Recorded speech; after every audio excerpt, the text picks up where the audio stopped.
Good morning.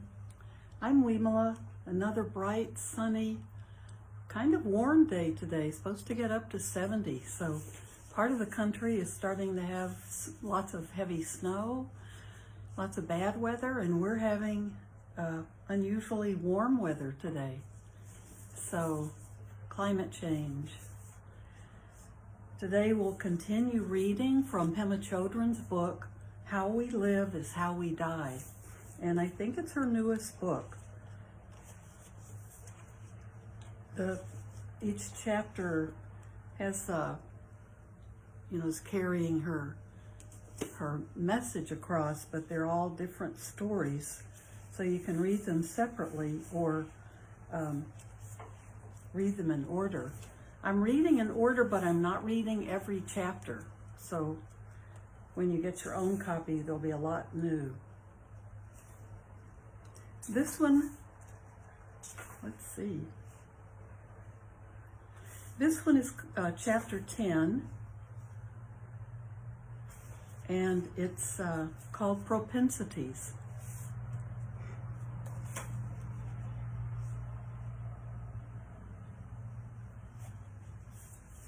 Before going any further in describing the journey after death and the experiences of the next bardos, and those are the next transitions, I think it's important to take a pause and present some words from the heart about how to work with our mind, our emotions, and our propensities. Why is that? It's because how we work with our mind, emotions, and propensities while journeying through the ups and downs of the bardo of this life is what we'll take with us as we travel forward. They say you can't take it with you, but when it comes to our states of mind, our state of mind, and our emotional patterns, we do take them with us. And just as our thoughts and emotions create our experience of the world right now, in that same way, and even more intensely, they will create the environment we find ourselves in after death.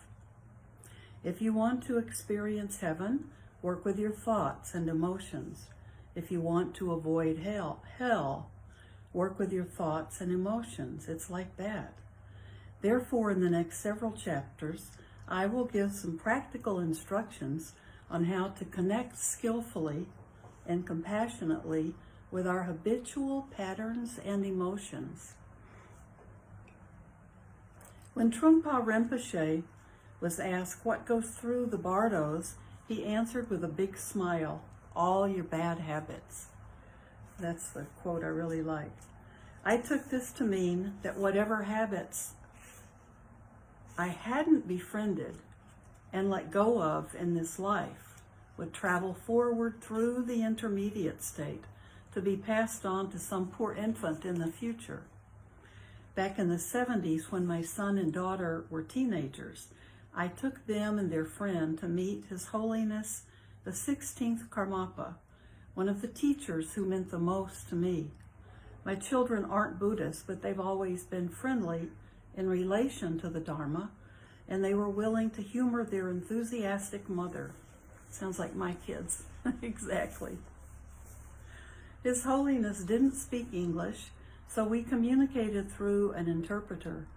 I asked the Karmapa if he could speak to the children, and he started giving them a little teaching on Buddhism. When he paused after a little bit, I told him respectfully that the children weren't Buddhist, and I asked if he could say something that would be meaningful to them despite their lack of background. His Holiness the Karmapa was a big, awe-inspiring man, and we were sitting quite close to him. He looked at the three teenagers intensely and he said, "You are going to die." Then he added, "And you won't take anything with you but your state of mind." What Trungpa Rinpoche said about bad habits was a relative teaching about what goes through the bardos. Ken MacLeod's comments that actually nothing goes through the bardos are from an absolute point of view. The Karmapa's words to the teenagers were a little bit of both. For what exactly did he mean by your state of mind. These words sound like they describe something static, but as I've said, our state of mind is always changing. We continuously go from one state of mind to another. There is only this flow of mind, a mind stream. Nevertheless, our mind stream follows a certain course, which is not random.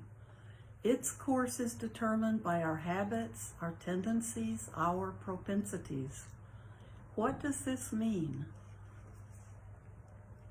In the Buddhist teachings on karma, the teachings on cause and effect, whatever we do, say, or even think makes an imprint on our mind.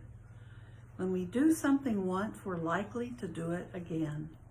When we react to a situation in a certain way, we're likely to react the same way next time that situation comes up. This is how propensities develop. As a result, we usually behave and react predictably. In some particular circumstances, we're very generous. In others, we're self-protective. In some, we're tolerant. In others, irritable. In some, confident. In others, insecure. And every time we react in our habitual ways, we strengthen our propensities. This is similar to the findings in neuroscience that show how pathways in our brain get reinforced by our habitual actions and thinking patterns.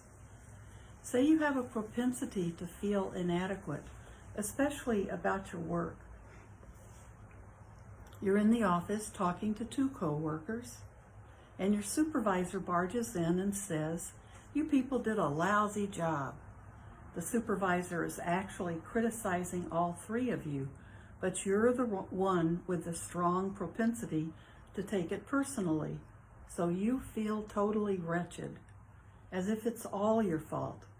There's already a long history behind your propensity, and the supervisor's comment seems to add to the evidence against you. Now you go into a familiar storyline. I never get it right. I'm worthless. I'm hopeless. I always blow it. You experience yourself as a loser, and beneath all these concepts is a horribly unpleasant emotion that you would do anything to get rid of. In this scenario, it might seem like the cause of your suffering is your supervisor's words. However, the words are only the trigger. The actual cause is your pre-existing propensity. It's important to mention here that the point of saying this isn't to blame the victim. All three of you agree that the supervisor's words were mean-spirited and insensitive, but at the same time, it's important to see the full picture of what's going on. Your propensity to feel inadequate was already a recurring theme in your life. Hearing, "You did a lousy job," was the trigger that provided the right conditions for it to fully emerge. It's like a crocus bulb that lies dormant under the earth for much of the year, and in the spring, with the right causes and conditions, suddenly comes out as a brilliant flower. In this example, the other two people receiving criticism have completely different experiences because of their own propensities. One of them has a propensity to get furious and take action, so he marches off to the supervisor in a towering rage, prints up some banners, and gets a whole gang of people to sign a petition. The third person doesn't get triggered in any defensive way, but she still acts based on her own propensity. Her go-to response is in any uncomfortable work situation, is to become the peacemaker. So she acknowledges that the supervisor's speech was unskilled and encourages the whole group to take part in a workshop on effective and nonviolent communication. When I look back on what the Karmapa told my children, I now think he meant something along these lines. When you die, all you'll take with you is your propensities. And with that came some powerful unspoken advice. So you better take good care of your propensities now, while you still have time. We already have ample experience with the trouble our propensities cause in our current lifetime. Our unhelpful thought patterns and self-destructive emotional habits have undermined us repeatedly. Not only do our propensities disturb us internally, but they also manifest as difficult outer situations. Some people always have a problem with their boss. No matter how many times they change jobs, they constantly find themselves in the same uncomfortable situations. Some people have problems with intimacy in relationships. No matter who they date, their intimacy issue persists. The actors change, the movie set changes, but the basic drama remains the same. This is because our propensities are the authors of the script. Another thing about these propensities is that they don't stop by themselves. We have to recognize them when they arise and not be so predictable.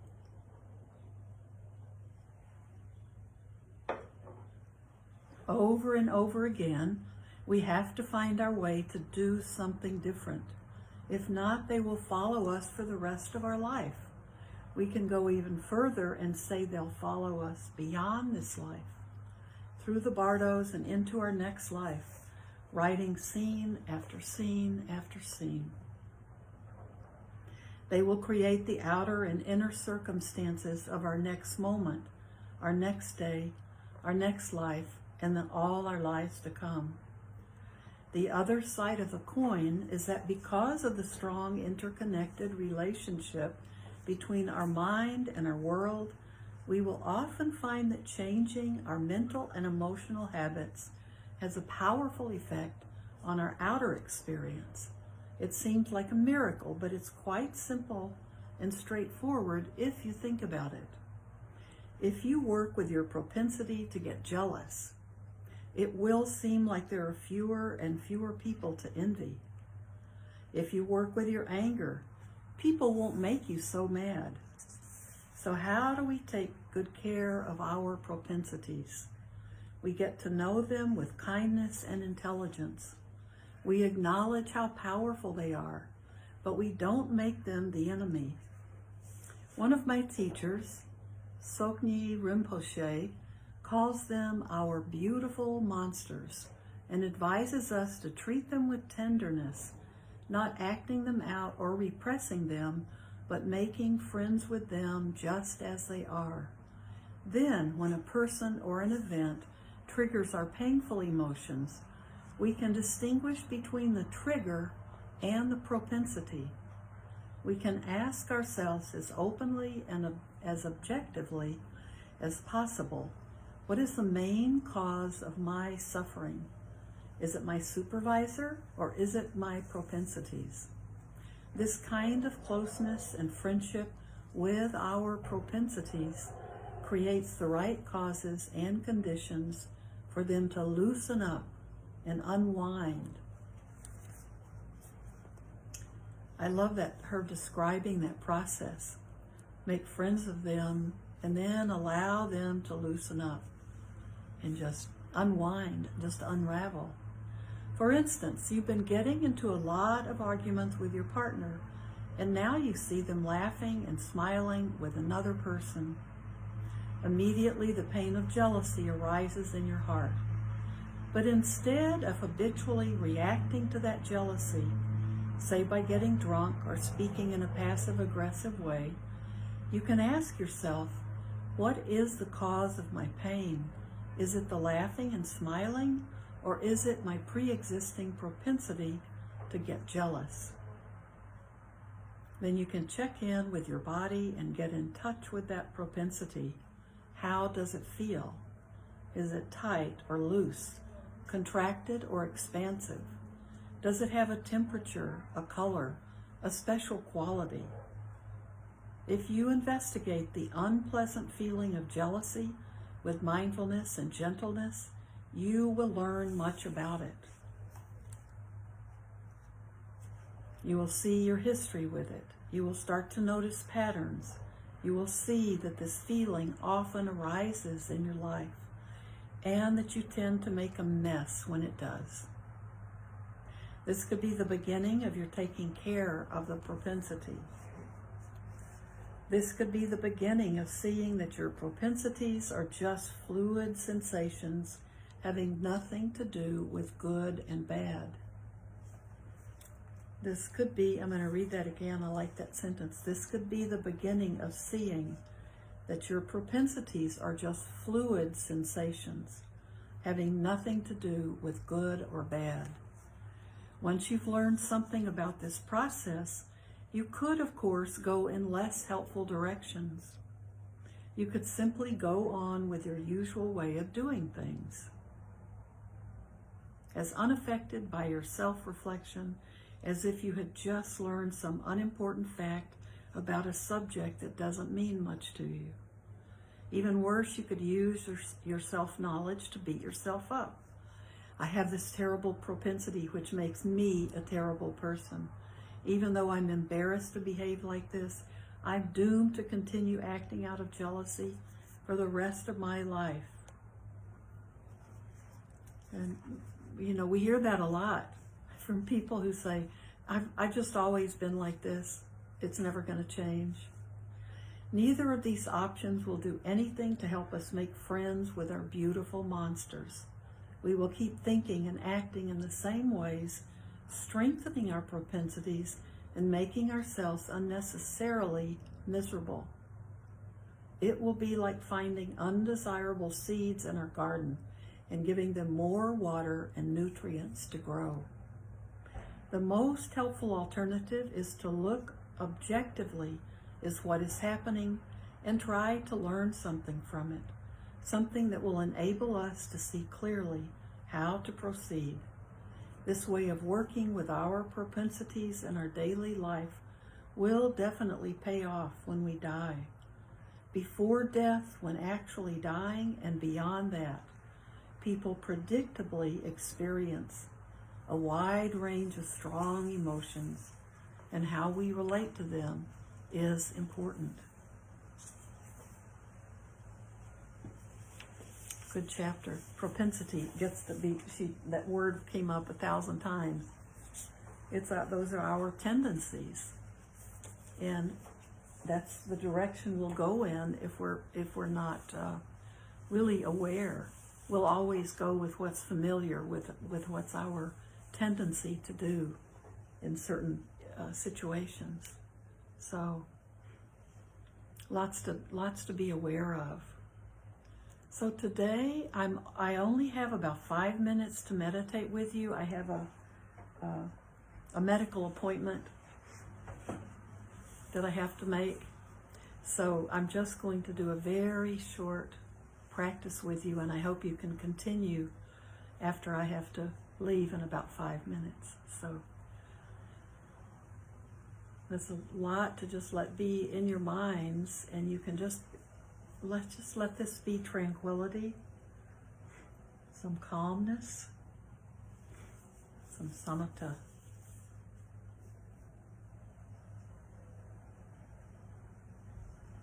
If you can, close your eyes and just be aware of the body breathing in through the nose and out through the nose.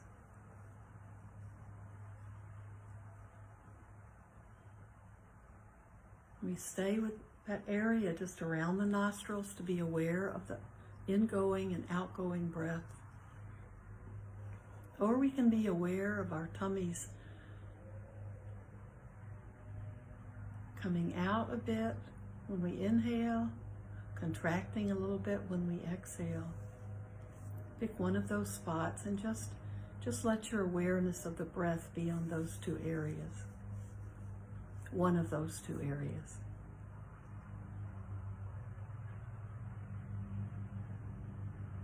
And whatever position you're in, on the floor or walking or sitting, you can lift your spine up so your body feels awake.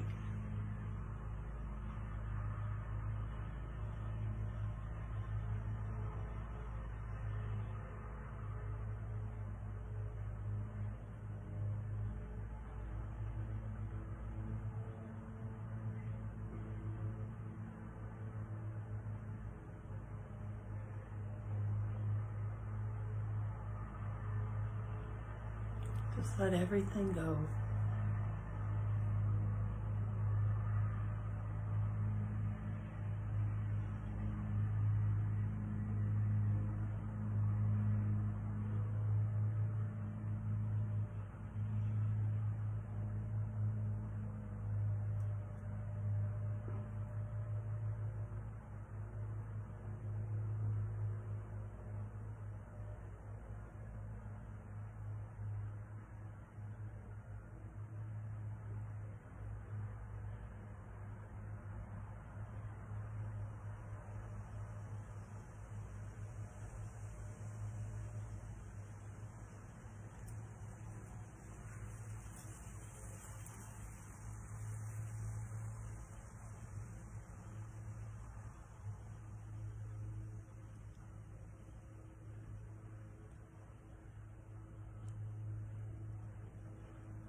Now keep sitting if you can.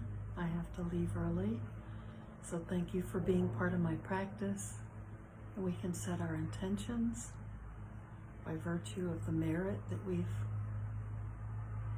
gained.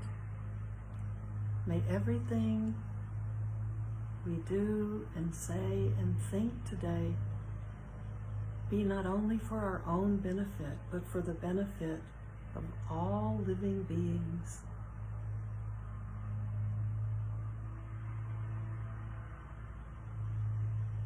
So thank you. If you feel propensities arise, remember to make them your friend, so you can work with them. Just let them calm down and unwind themselves. They're neither good nor bad. So thank you. I'll see you tomorrow.